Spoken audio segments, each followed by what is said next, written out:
Hello, welcome to me and Kushagra's presentation on our Intro to Arrays CPT. So, first, let's begin. So what is our CPT? Well, our CPT is a short demonstration on how to use and declare an array. So let's get started. So first off, we'll press this start button over here and go down. So it scrolls down into the garage, and then we get this text over here. So, hi, welcome to ZK's Garage, the place to be for your car's needs. Today, you'll be introduced to arrays and just exactly how to declare an array. Alright, so let's hit continue. First, what is an array? In programming, we use variables to store data. Think of a variable like a box that holds a value, but what if you have lots of values to store? Well, instead of having many separate boxes, we use something called an array, which is like a collection of boxes. Each box holds a value, and we can access any value by knowing its index. So let's hit continue. Alright, our text editor is opening up here. So in this section of the code, we have declared 3 different types of arrays. Pay attention to how you can store any data type inside of an array, such as integers, doubles, strings, and more. However, the data types must all be the same. And notice how at the end of the declaration, there's a 3. This signifies the length of the array, which is a fixed size. Let's hit continue.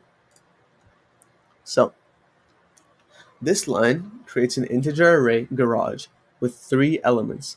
All the values in the array are 0 by default, signifying an empty array.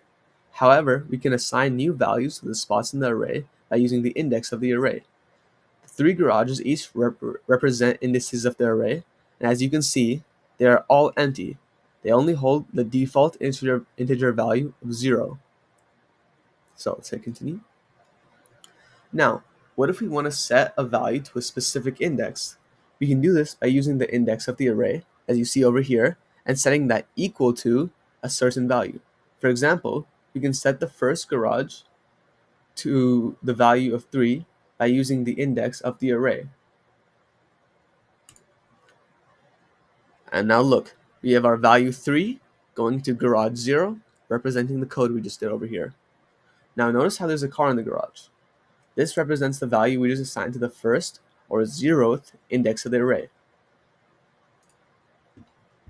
Now how about assigning a value to index 1?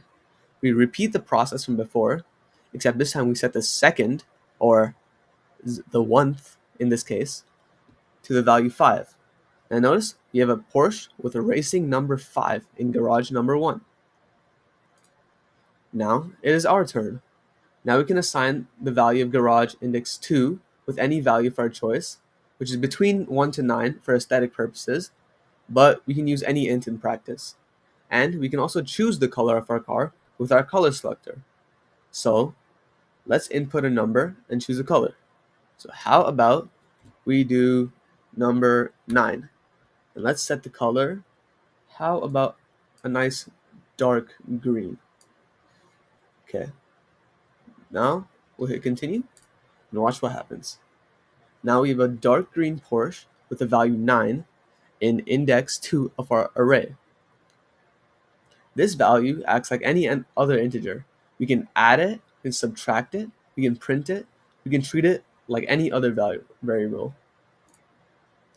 Congratulations! Now we have completed our mini tutorial of arrays here at ZK's Garage. We hope you had a thorough understanding of how to declare and work with arrays. Thank you, and we hope to see you again soon. And now here's just some functionality. That's the restart button, and the continue and back buttons are all fully functional. So as you can see, you continue, you can go back,